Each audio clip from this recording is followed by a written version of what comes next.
Continuing with the 10 things you need to know when starting out in voiceover. Number 4, get out of your head. Before we go any further, I want to let you know that this blog is mostly for those who want to work in commercial, narration, and e-learning. It still applies in some respects to animation and gaming, but that is not the target audience. And also, in the written version of the blog, there are some YouTube links you can click on for examples. Your brain is a complicated thing, and when it comes to voiceover, it really can get in the way. For so many years, we have been exposed to voices on the TV and radio. These voices seep into our subconscious, and we can't help but have our favorites. For me, the first person I remember doing a voiceover was Bill Mitchell. Bill was best known in Europe for taking over the Carlsberg, probably the best lager tagline from Orson Wells, after Orson demanded too much money to continue with the campaign he started. He was also a character and features in Peter Dickson's great book, The Voiceover Man. The man had a unique, deep, gravelly voice, and from all accounts, that is what he sounded like in person too. The BBC was also a huge influence for me. Growing up in the UK, the BBC was always on the TV or radio. We only had 3 channels in my formative years, and the BBC was the mainstay in my house. I can remember listening to the newsreaders and continuity announcers in awe, and David Attenborough captured my young imagination with his nature documentaries.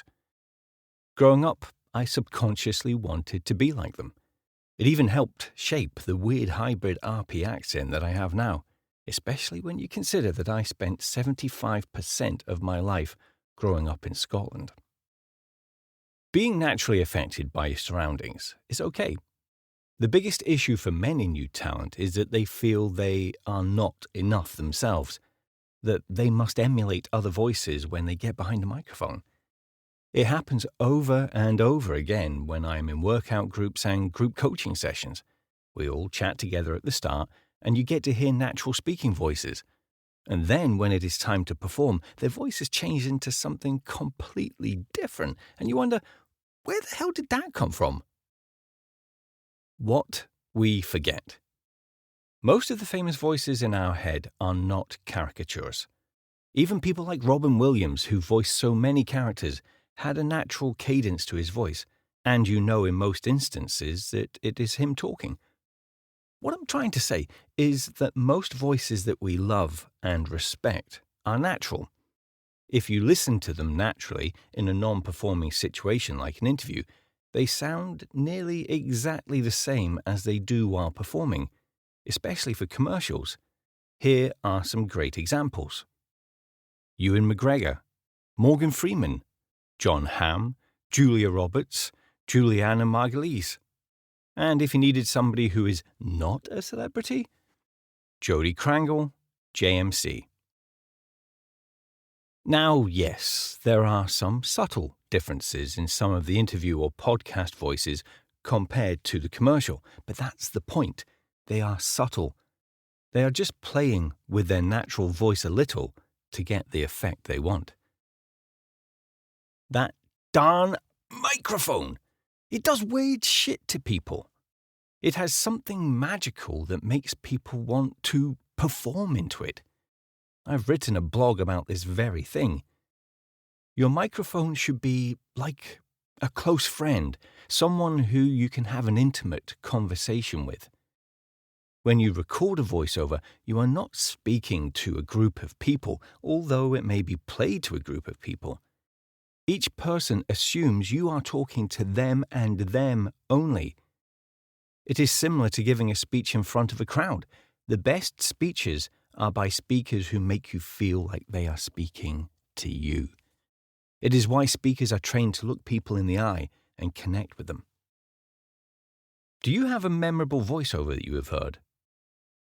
I can bet it was memorable because it touched you. It made you feel. It connected deep down. The person who did that voiceover did not know they were speaking to you. They had no idea that you would ever listen to it. They just had a way to connect with the copy and convey it like they were speaking to someone that they knew. I think a great example of this is Tim Allen and any of his pure Michigan spots, but I like this one in particular. I really feel like he is telling me, and only me, about the wonders of Michigan in the fall. It doesn't feel like he is selling or pushing us to visit. He is just telling us a story of how beautiful it is. Sensational. So, learn to love your voice as it is. Embrace who you are. Give in to how you feel when you record. Don't try to be someone else or sound like someone else. Stop thinking that you are not enough. I can assure you that you are the only one thinking that. Get out of your head. Get to a place where you just make a choice about the copy and go with it. Something that is you, uniquely you. That is what I want to hear. That is what the casting director wants to hear. That is what we all want to hear.